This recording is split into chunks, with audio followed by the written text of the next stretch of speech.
Hello, good morning, welcome, good evening, good afternoon, whatever it is where you are. Okay, today we are going to be talking turkey, as you probably worked out from the thumbnail picture and the title of this video. But just prior to talking turkey, we're just going to spend a couple of minutes. We're just going to have a look at a couple of updates I've done to the coop that I'm after some advice on, I'm after some help on. So let's go and have a look. So first of all, I ordered a new nest box off of eBay. And it's good, it's well made, it's very good construction. So I've taken the other nest box that they never used to use at all and raised it up.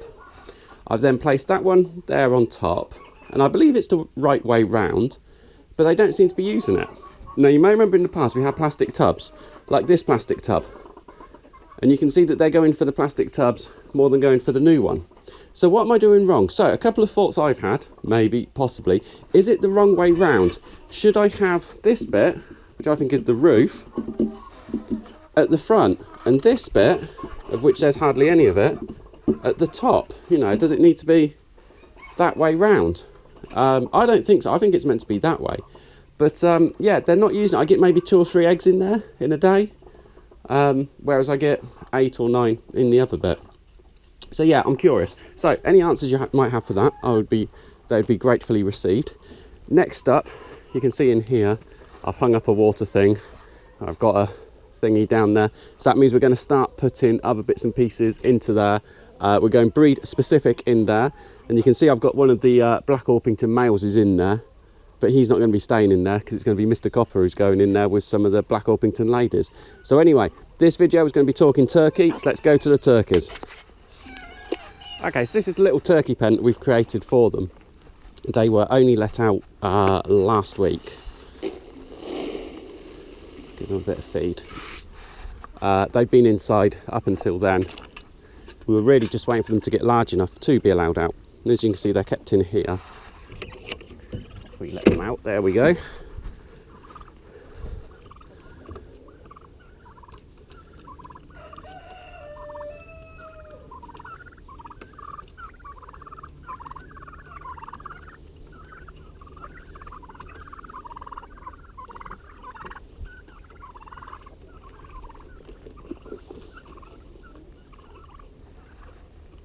So as you can see, we've only got the 4, and they have been in the other videos ever since they've been the little tiny poults, right the way up until now, but we've never done a video just on the turkeys, mainly because we don't know too much about turkeys, and I'll admit that now from the start. So I can tell you what we've done, how we've raised them, and if you know any differently, please do leave it down below, because we'd love to hear it. So we got the 4, we've got 3 blue slate and 1 white. And this one on the side here nearly just puffed itself all the way up. When they do puff themselves up, they do look like the stereotypical image of turkeys. Like this, yes, you're able to see it's a turkey, but obviously when they puff themselves up and they fan out that tail, it looks like the picture you see in all of the books and everything else like that. So currently they are just being fed on growers pellets, and we give them extra greens.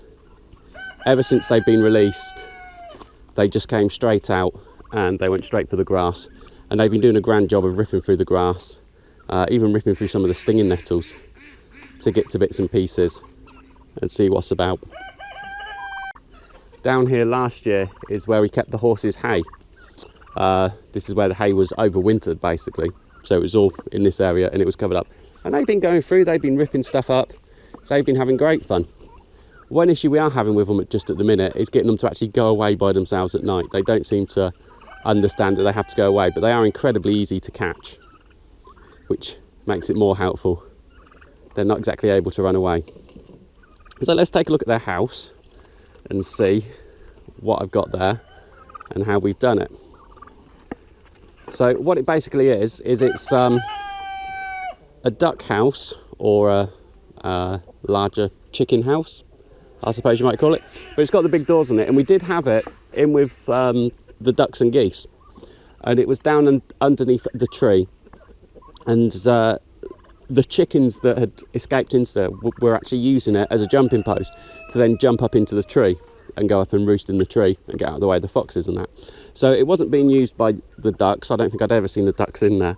So we just brought it over, whacked another side on it. That is just a temporary side, that's going to be changed in a bit.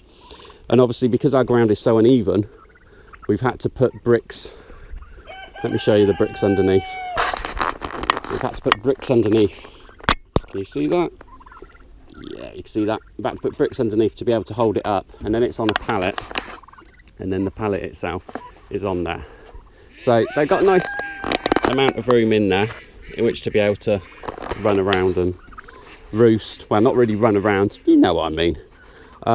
Trouble I'm trying to work out is because the ground around here is so uneven, is getting the ramp in. So I've just placed this pallet in for starters, just to try to encourage them themselves to actually get up there. But 9 times out of 10 they don't get up there, and I have to get up there and do it for them. So should we catch one and take a look and see, and we'll point out some of the features. If I go for one that I think's a male, and then we'll go for one that we think's a female afterwards.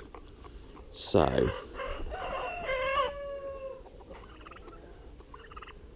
I am on alert every time I hear the chickens do that, because we've still got issues with a fox. It hasn't got anything, but I came up yesterday and it was laid just over the other side of the fence there in the grass, in the sunshine, just basking in the sun. Right, so let's grab a turkey. So there you go. You see they're incredibly easy to catch. So let me, right, because the back screen on my camera keeps going off, I need to turn it on so as I can see what you can see. There you go. So this I believe is a male turkey. Let me just grab him so his legs are secure. There we go. Right. Right, so that there I believe to be a male turkey. The reason being is because his head is pretty bald, and there is a special name for the nodule thing on his nose there, but I can't remember what it is, and apparently that's bigger in males than it is in females. I turn him so you can see him. There we go. You going to look at the camera?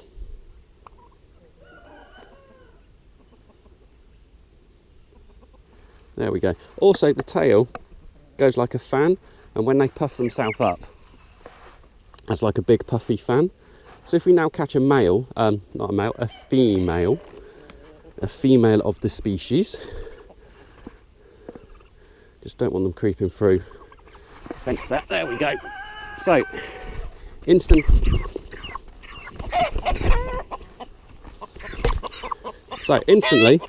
I can tell that's a female. Just turn on my back screen again. There we go. I can tell that's a female because it's smaller and it's lighter. There's not as much meat on her as there was on the other guys. You can see she's got more feathers on her head, and the nodule thing over the nose is smaller. So I believe this one here to be a female. See, the tail's pretty much the same. It's still a nice big fan shape. But that is what I've been led to believe is the way how you tell the male from female. If you know any different, if you know anything else, then please do let me know in the comments below. So these guys have got nice big wings to them, and when they were inside they were able to flap around, and they were able to jump up onto the shelf that you saw in there. Now that shelf is about 1.3 meters tall. What's that, maybe 4.5, maybe 5 foot up off the ground, and they were quite easily able to jump up to that. Obviously once they get bigger and they get fat, I'm not sure how much they'll be able to fly and how much they'll be able to do.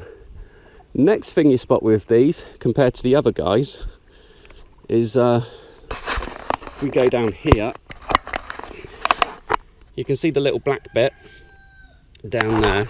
That's actually turkey poo, so it looks different to what the chickens and the ducks and the geese produce, because it is black, and if you get it on stuff it's nasty.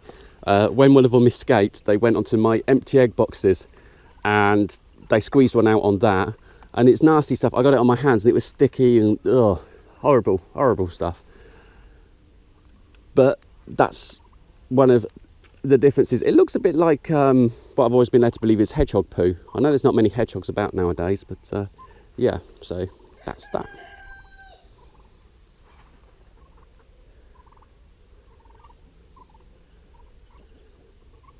So these guys are quite happy now, living the outside life. They trimmed down the grass. They seem to be eating all the weeds, the grasses. Literally, as soon as they were released, I tried to cut in another piece of video if I can find it. I did one straight after I released them of them, and they were just straight into the grass. It was just the natural instinct, and they were just eating grass the whole time. So what's going to happen to them now is they will be left to grow, to get bigger. We are now September the 16th, and the aim is to take them to an auction in November, mid-November, ready for the Christmas market, basically. That's the plan.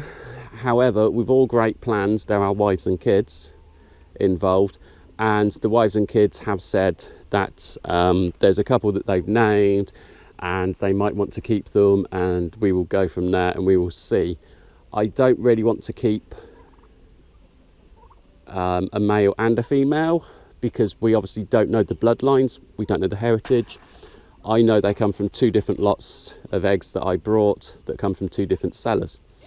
So it could be that we end up keeping a blue slate, female blue slate male, ready to do our own next year. The white one will go, and another one of the blue slates will go. It could be that we just get rid of the whole lot, which is what I want to do personally, and then we can look at getting other birds at another time and go from there. Even though I like the Norfolk Blacks more, I think they're more of a commercial breed, and I don't know, I might want to keep the blue slates.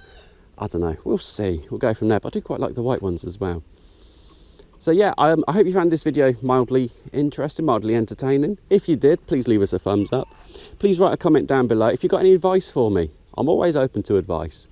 Even if I don't use it, even if I don't ever follow it, just leave us a bit of advice down below. And I'll answer you, I'll get back to you if I can, if I remember.